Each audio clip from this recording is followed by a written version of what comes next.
Can you tell I just got finished reviewing the Barbie movie? Yeah. But wait, because now it's time to throw all that stuff away and talk about real movies. It's time for Christopher Nolan and Oppenheimer and their science to combine and explode in our faces. It's time for the real guns, the real bombs, explosions, get in the chopper. Oppenheimer, what's up? You know what? It's about time we dress the part. That's right, player. Oppenheimer review incoming.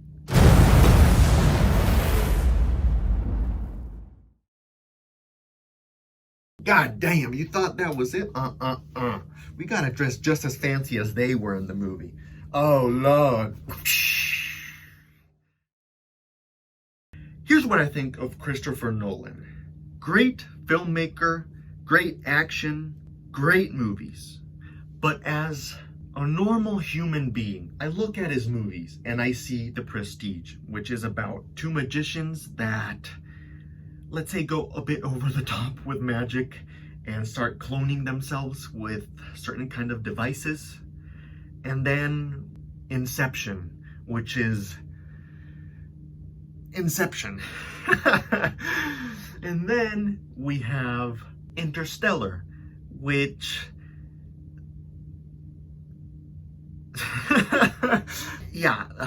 lots of black holes and time loops. By the end of the movie, planet Earth is shaped into a tunnel-like thing. But after that, he went to go do Tenet, which I saw the trailer and I was like, oh man, Christopher Nolan movie, golly, this is gonna be something else. Like, I'm already gonna be confused. So I'm watching the trailer and I get to the scene where Robert Pattinson is like, so I need you to help me crash a plane. And I'm like, oh, okay, so it's just like about, the movie's about hijacking a plane and, you know, crashing it or whatever. And then I continue watching the trailer and I see a shot of a building explode and then come back together, and I'm like, Christopher Nolan. So essentially, a lot of scientifical approaches to filmmaking that for audiences like yours truly can lead to a little bit, a hell of a lot of confusion. And a great quote that expresses the way I feel about Christopher Nolan is actually said about Robert Downey Jr., which of course is in this movie. He said that, of course I'm paraphrasing, but I think the question was, did he like the Dark Knight movies or Christopher Nolan's more intelligent or intricate way of making movies compared to the Marvel way? And Robert Downey Jr. said it perfectly. He said, I like to watch movies that don't require a college degree to understand them. That is absolutely perfect. So, naturally, we get a new announcement, Oppenheimer. And it comes out, and I watch it. And it's real life, it's based on events. No black holes, no time warping, no explosion coming back together, nothing. And still, hi. Woo! Since the one brain cell that I have is focused solely on Minecraft and anime, going into this movie not knowing virtually anything about World War II, ashamedly, great idea. I'm an art guy, okay? That's where my passion lies. I just like to draw, man. Play video games, watch Dragon Ball in One Piece. Just leave me alone, okay? I don't have time to read all the facts about World War I, World War II, and all that stuff. I just watch. So essentially, just like the Barbie movie, I'm not gonna go into this movie going, that is historically inaccurate, how dare you, the timelines are completely weird, he did this first before doing that. No, I have no degree, I have nothing with World War II, but here's what I have. A taste in good movies, and well, yeah, this is what we got. So yeah, I'm just gonna judge this movie with my film knowledge that is extremely vast. And yeah, we'll go from there. Okay?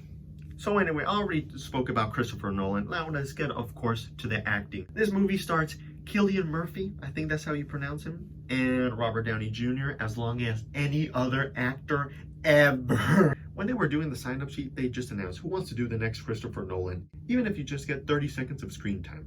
Finna, everyone signed in.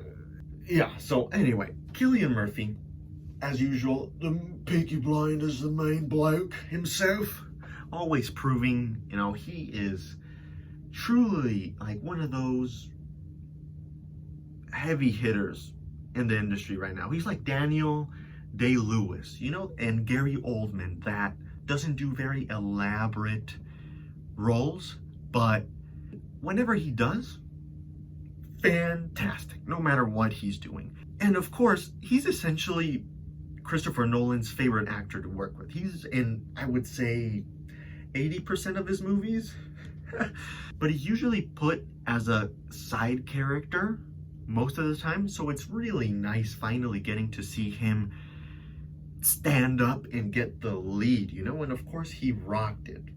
Obviously, Robert Downey Jr. is Robert Downey Jr. My God, that guy, he's a good actor. And of course we have the absolute legend, how you like them apples, Matt Damon, doing a fantastic job and having a lot of the needed humor for this movie. Yeah, Emily Blunt is here. Again, goodness, every actor that I mentioned here just aces it. It's just a culmination of all these actors just being in their A game, absolute A game. Emily Blunt, goodness, wow. But of course, Florence Pugh comes in, pew pew pew, kicks some ass, and then, you know, gets out. But it's really, in the female aspect, it's really Emily Blunt that, oh my God, it is hot. Not just because I'm talking about Emily Blunt, but, yeah, she gets to really do everything. She gets to act all romantic, then crazy, then angry, and intelligent, badass. She gets to do it all. Yeah, everyone does. Everyone goes from like 0 to 100 in this movie. It's awesome. And of course, moving on to the plot, y'all know what it is. This is about the man who invented the bomb, the actual bomb.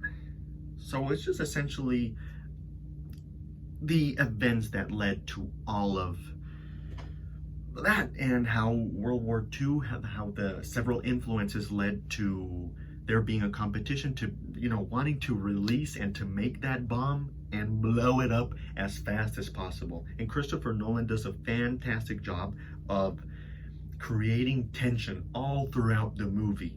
The Nazis and the Japanese are mentioned a lot, and they're not shown, but you feel their influence encroaching, and you always have a sense that you're really put into the mentality of Oppenheimer that morally, is there any other option than to make this bomb? Because if it's not us, it's gonna be them. So the film really focuses on that theme and what is moral and what is right, essentially. And I love that. That's where the film is at its best. So we're really put into the position of Oppenheimer and everything he faced, especially because Christopher Nolan gives us two timelines, which at first I was very confused because one is in color and one is in black and white. So not knowing anything about the movie, I thought the black and white was before the events of the colors, but then throughout the movie you realize it's actually, of course, afterwards. Going back to what I said about this movie exploring the difficulties of finding and exploring the complexions of morality, I love how much the movie puts us in the mind of Oppenheimer. Because, and I'm going into light spoilers as I explain this, but essentially a lot of this movie takes place after the bomb. It's not like, I believe the bomb was going to be about 3/4 of the way in. It's about 3/5. There's a good 40 minutes after the bomb, and that really allows the audience to experience what Oppenheimer was feeling essentially after he created the bomb. There's this judge hearing that explores if he's a spy or not, and it's all about exploring the humanity behind the making of the bomb and the humanity behind if it was moral or not. You get to be really in the mind of Oppenheimer as he slowly realizes the real impact that making the bomb would do in the world, especially because the movie ends with the line, "I think we started a chain that will change the world forever." And one of my absolute favorite things, and this explains the genius of Christopher Nolan, is that you go into a movie about the man who made the atomic bomb, and you get to that part, which we'll talk about in a minute, but then you realize that the movie wasn't about that. In a movie where you have literally probably the biggest explosion and the most impactful explosion in movie history, it's incredible to see how by the end of the movie you realize that the real explosion of the movie, the real battle, didn't even have to do with the bomb. It all takes place in the little room where Oppenheimer is being questioned after he makes the bomb. Everything that the movie is trying to explore is done in that little room, and that's where the artists really get to shine, and where Christopher Nolan puts twists and turns and really hones in by making a true masterpiece. So the real conflict of the movie is in that room and in the court case that is faced after the bomb. And in that little room, it transcends all that you can think of just a normal conversation. Like, characters can be just sitting there and you get placed into their mindset, and all of a sudden there's like a person, I'm not gonna spoil, but there's like something happening that really shows you how each of the characters is feeling. There's another scene where you're placed into the mindset of Oppenheimer, again after making the bomb, where all these questions may or may not metaphorically be another bomb. And now, of course, I gotta talk about the bomb, the scene.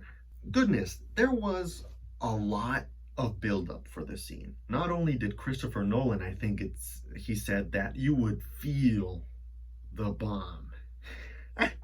And you can actually feel so much tension going on throughout the movie. It's obviously about 2 minutes before they're actually going to detonate the bomb. You're there sweating, and they're like, oh my god. Everyone in the movie, it's so well done, like so well acted. That moment, it's so real, because you realize, oh wow, so it is true. They gotta wear, of course, equipment, and they gotta do this. The people that are just standing away that want to see, they gotta lay flat against the bomb. It's all, as always, Christopher Nolan does so much research, and it feels so real. Well, the moment came. And here's where the classic Kaezar comes in, because not only do I love to watch movies and review movies, I've actually studied movies and went to film school for a bit. I did leave. So I like to include my film/director intuition into what I think may have been better ways to explore a scene or a moment or a theme. And that's what we're going to be doing here for the first time. So we get to the big scene, and of course, we see the massive explosion. Boom! It's ginormous. Like, you see the reaction of the people as it explodes. And one of the amazing things is that, a spoiler, of course, you don't hear the bomb. So the moment where you actually feel the bomb, it takes place like 30 seconds after, because you're there like, oh, he might have just chosen to let the audience see the explosion and really like, whoa! I saw this on an IMAX, by the way, because of course the man loves IMAX, so I was like, all right, Christopher Nolan, I'll do it your way. With big ass sounds, it was loud, big. I made sure to sit a little closer towards the screen so that the explosion looked even bigger. Goodness, boy. But yeah, you sit and the explosion happens. It's silent. I mean, you think it's because Christopher Nolan might have just chosen for you to appreciate all the flames and the art, the beauty, ironically, of a bomb, the chemical reaction of the bomb. I was there going like, huh, I don't think we're gonna hear it. And the character, Cillian Murphy takes off his glasses, and then he's about to say something, and I I literally jumped out. I was like, oh my god, because I was gonna turn to my girlfriend who was watching it with me, and go like, this is something. Literally jumped out of my seat because yeah, that was quite a bomb. But here's the classic Kaezar for you. I thought it was actually gonna be better, and I have to rewatch the movie, of course. But one of the things to just clear what I'm trying to say here is one of the things that I thought was missing during the bomb was that we were missing a reference to the size of the actual explosion, because the characters were very far away. So when you have a shot with the character and the bomb is over here, but the character is so close to the camera and the bomb is so far away, the character looks almost the size of the bomb. So I wish they would have really zoomed out and you could have seen a reference of how far the characters were from the actual bomb, and you can see the size of the tiny bunker where Cillian Murphy is there, Oppenheimer, and then the actual bomb. Because I didn't think it was that big. To me, it looked like, of course, the sound was loud, but to me, it just looked like a generic movie explosion. And I was expecting a little more. So, once again, with my director intuition, we go to the scene, of course, going into spoilers. He's there in a little room, and the people, he's giving a speech about the bomb, and yeah, we won, it's over. And the people start stomping. And of course, he starts to see the trauma of the bomb. The room starts to metaphorically shake, and he goes out, and all the stomping, he starts to hear screams. He steps on a carcass that the nuclear bomb would leave, and then he steps out, and he sees a guy throwing up. My director intuition hit there. At the moment, I was like, wow, I think it would have been crazy to set up the initial atomic blast as a red herring, essentially as a distraction. Let's say that the director's like, oh, when you see the explosion, you're gonna think it's crazy. And then you see it and you're like, whoa! And like me, you were like, that's crazy, but like that, that was it, I guess. Here's an idea that I have that might have been cool, really to hone in the bomb. Again, you set up the first blast as a distraction. The audience think they already saw the bomb. But what if that bomb was just dipping the finger into the pond? What if you haven't seen anything? So in the scene that I'm talking about, Oppenheimer is very traumatized, and he starts to see small glimpses of the bomb. And he goes out of the building, and he sees, carcasses. He sees a guy throw up. I thought for a second there, they might show us the real bomb, because this would then fix my problem that I had, that we had no reference. We just saw a bomb explode in the middle of the desert. Bombs are effective if you see them explode with a reference, like in the city. If you see a bomb explode, you're like, whoa, that bomb was huge because it was the size of the Empire State Building. But if you see a bomb next to a house and it's the size of the house, then you're like, oh, it was small. But if you see a bomb in the desert, you're like, wow, that was big, but how big? Like, how big? Was there a reference? Anyway, to fix this, perhaps I, as a director, would have had that he steps out of the building after slowly building up to what I'm about to say. He sees a carcass, he sees a woman crying, he starts to hear the rumbling of the bomb, and he steps out of the building. And again, the audience at that point thinks they already saw the bomb. They're not going to see another.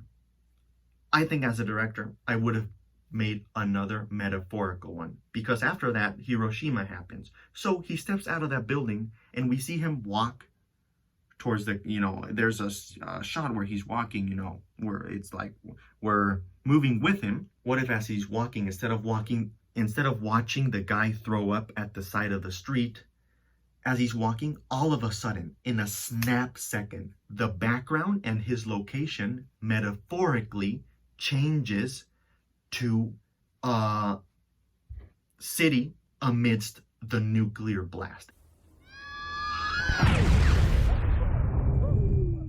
Essentially, what if in that moment Oppenheimer is teleported to Hiroshima?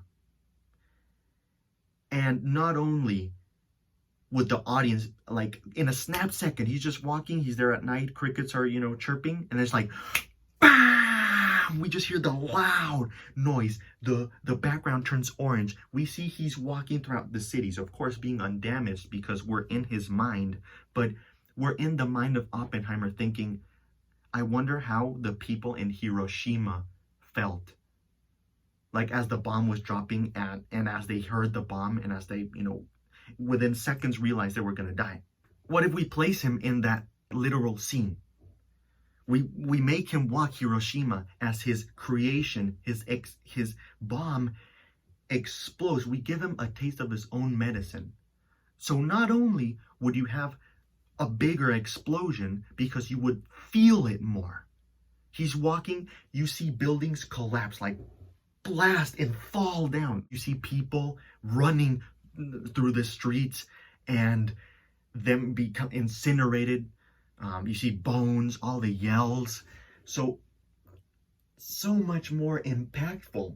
Literally, Oppenheimer gets a taste of his own medicine. We get to live Hiroshima with him and to experience what he was probably thinking. Because he was probably thinking about all those people. But then the audience is taken so back because, wow, you thought the first bomb was cool? Wait till you see this next scene. I think that would have been perfect. It would have given the bomb a reference because you would see what a bomb does to a city with millions of people, not just a desert. So again, that's my one thing I would have been like, could have been cool. But again, Christopher Nolan and the writers hone it towards the end because there's twists and turns, reveals. You're like, whoa, this is... You realize it's not about the bomb. It's about guys with their pride and trying to win and honesty and being loyal to the United States and everything that went behind the bomb and afterwards. Yeah, with that said, that's about everything I would say could have maybe enhanced the movie a lot more. All in all, at the end, I wasn't expecting the twists and I didn't know anything, so it hit me that much harder when I was like, whoa, Robert Downey Jr. is a bad guy, oh my god. And yeah, it's because he insulted him, so and he did all that. Goodness, history is complicated but very cool. And yeah, that's my TED talk. We don't have to extend as much longer. What do I give Oppenheimer? A 9 out of 10. If you go to see this movie as a history buff, I think you will have a fantastic time because you will understand everything. And unlike me with the first hour where you meet 100 people, it's like, meet this guy, meet this guy, meet this guy. You got to remember 100 names. You're going to already know all of them. So I highly recommend this movie, 3 hours. The pacing was like that. It didn't feel like 3 hours. And yeah, so 9 out of 10. If I was a history buff, I'm sure I would give it a 10 out of 10. And ladies and gentlemen, that's it. Thank you.